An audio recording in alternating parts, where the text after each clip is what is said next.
पौराणिक यानी पुरातन या प्राचीन काल में भारत बहुत ही समृद्धि, खुशहाल और विकसित राष्ट्र था।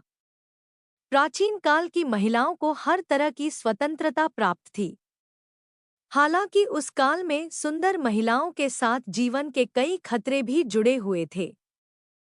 सभी कलाओं में दक्ष महिला ही खुद को सुरक्षित और स्थापित करने में सफल हो पाती थी।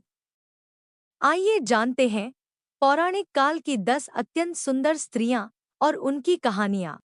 नंबर 1। अहिल्या। अहिल्या की कथा का वर्णन वाल्मीकि रामायण के बालकांड में मिलता है। अहिल्या अत्यंत ही सुंदर, सुशील और पतिव्रता नारी थी। उनका विवाह ऋषि गौतम से हुआ था। दोनों ही वन में रहकर तपस्या और ध्यान करते थे। शास्त्रों के अनुसार इंद्र ने गौतम की पत्नी अहिल्या के साथ उस वक्त छल से सहवास किया था, जब गौतम ऋषि प्रातःकाल स्नान करने के लिए आश्रम से बाहर गए थे। गौतम ऋषि को जब यह बात पता चली तो उन्होंने अहिल्या को पत्थर बन जाने का शाप दे दिया। फिर त्रेतायुग में श्रीराम के चरण लगने से उनका उद्धार हुआ। नंबर 2। दमयंती। उनकी सुंदरता का प्रमाण इसी बात से लग जाता है कि उनके स्वयंवर में स्वयं वरुण देव, इंद्रदेव, अग्नि तथा यमदेव भी शामिल हुए थे। चारों देवता उनसे विवाह करने की इच्छा रखते थे, परंतु दमयंती को निषादराज के राजकुमार नल से प्रेम हो गया था। दमयंती विदर्भ देश के राजा भीम की पुत्री थी। स्वयंवर के समय उन चारों देवताओं ने नल का ही रूप धारण कर लिया। दमयंती भ्रम और असमंजस में फंस गई। नल को पहचानना असंभव हो गया। तब उसने देखा कि एक ही रूप के पांचों युवकों में से 4 को पसीना नहीं आ रहा है और उनकी पुष्पमालाएं एकदम खिली हुई एवं ताजा दिखलाई पड़ रही हैं और चारों के पांव पृथ्वी का स्पर्श नहीं कर रहे हैं। तब दमयंती समझ गई और उन चारों को छोड़कर 5वें व्यक्ति को राजा नल पहचान कर उसका वरण कर लिया। नंबर 3। मेनका। मेनका ने अपने रूप और सौंदर्य से तपस्या में लीन विश्वामित्र का तप भंग कर दिया। विश्वामित्र सब कुछ छोड़कर मेनका के ही प्रेम में डूब गए। मेनका से विश्वामित्र ने विवाह कर लिया और मेनका से विश्वामित्र को एक सुंदर कन्या प्राप्त हुई जिसका नाम शकुंतला रखा गया। शकुंतला छोटी ही थी।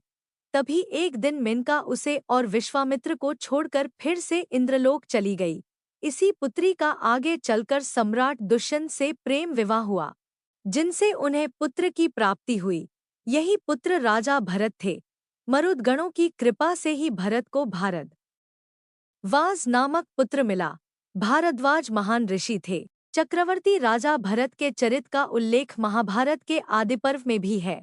इसी भरत के कुल में राजा कुरु हुआ और उनसे कौरव वंश की स्थापना हुई। कुरु के वंश में शांतनु का जन्म हुआ। शांतनु ने गंगा और सत्यवती से विवाह किया था। इसके मतलब यह कि उर्वशी के वंश को ही बाद में मेनका ने आगे बढ़ाया। नंबर 4। रंभा। रंभा अपने रूप और सौंदर्य के लिए तीनों लोकों में प्रसिद्ध थी। यही कारण था कि हर कोई उसे हासिल करना चाहता था। रामायण काल में यक्षराज कुबेर के पुत्र नलकुबेर की पत्नी के रूप में इसका उल्लेख मिलता है। रावण ने रंभा के साथ बलात्कार करने का प्रयास किया था, जिसके चलते रंभा ने उसे शाप दिया था। कहते हैं कि रंभा का प्रकट समुद्र मंथन से हुआ था, इसीलिए उसे लक्ष्मी स्वरूपा भी कहा जाता है। लेकिन एक अन्य मान्यता अनुसार रंभा के पिता का नाम कश्यप और माता का नाम प्रधा था। एक बार विश्वामित्र की घोर तपस्या से विचलित होकर इंद्र ने रंभा को बुलवाकर विश्वामित्र का तप भंग करने के लिए भेजा, लेकिन ऋषि इंद्र का षड्यंत्र समझ गए और उन्होंने रंभा को 1000 वर्षों तक शिला बनकर रहने का शाप दे डाला। वाल्मीकि रामायण की एक कथा के अनुसार एक ब्राह्मण द्वारा यह ऋषि के शाप से मुक्त हुई थी, लेकिन स्कंद पुराण के अनुसार इसके उद्धारक श्वेतमुनि बताए गए हैं, जिनके छोड़े बाण से यह शिलारूप में कन्मतीर्थ में गिरकर मुक्त हुई थी। नंबर 5। उर्वशी। एक बार इंद्र की सभा में उर्वशी के नृत्य के समय राजा पुरुरवा उसके प्रति आकृष्ट हो गए थे, जिसके चलते उसकी ताल बिगड़ गई थी।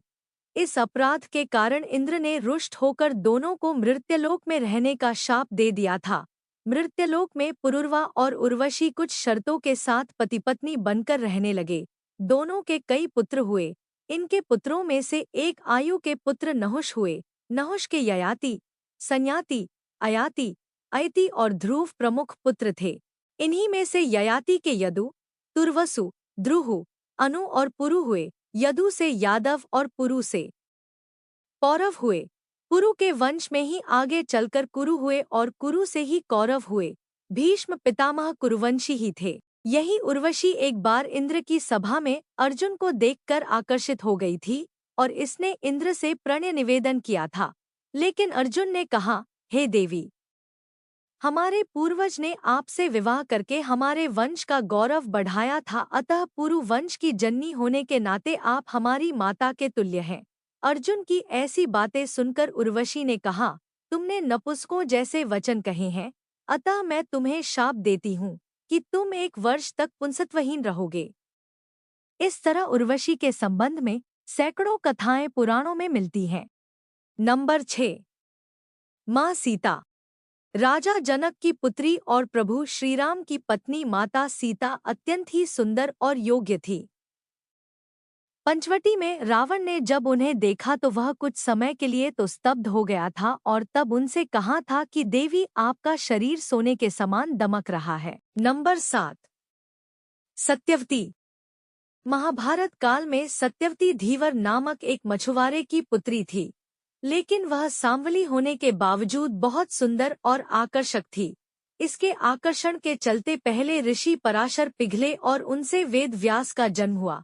इसके बाद राजा शांतनु को उनसे प्यार हो गया। इसी सत्यवती ने शांतनु से विवाह किया था। यदि शांतनु सत्यवती से प्रेम नहीं करते तो महाभारत और कुरुवंश का इतिहास कुछ और होता। एक दिन शांतनु यमुना के तट पर घूम रहे थे कि उन्हें नदी में नाव चलाते हुए एक सुंदर कन्या नजर आई। शांतनु उस कन्या पर मुग्ध हो गए। उन्होंने ने कन्या से उसका नाम पूछा तो उसने कहा, महाराजा, मेरा नाम सत्यवती है और मैं निषाद कन्या हूँ। शांतनु सत्यवती के प्रेम में रहने लगे। सत्यवती भी राजा से प्रेम करने लगी। एक दिन शांतनु ने सत्यवती के पिता के समक्ष सत्यवती से विवाह का प्रस्ताव रखा, लेकिन सत्यवती के पिता ने यह शर्त रखी कि मेरी पुत्री से उत्पन्न पुत्र ही हस्तिनापुर का युवराज होकर राजा होगा, तभी मैं अपनी कन्या का हाथ आपके हाथ में दूंगा। राजा इस प्रस्ताव को सुनकर अपने महल लौट आए और सत्यवती की याद में व्याकुल रहने लगे। जब यह बात भीष्म को पता चली तो उन्होंने अपने पिता की खुशी के खातिर आजीवन ब्रह्मचारी रहने की शपथ ली और सत्यवती का विवाह अपने पिता से करवा दिया। नंबर 8। रुक्मणी और राधा। महाभारत के अनुसार विदर्भ के राजा भीष्मक की पुत्री रुक्मिणी को माता लक्ष्मी का अवतार माना जाता है। भीष्मक और रुक्मिणी के पास जो भी लोग आते जाते थे, वे सभी श्री कृष्ण की प्रशंसा किया करते थे।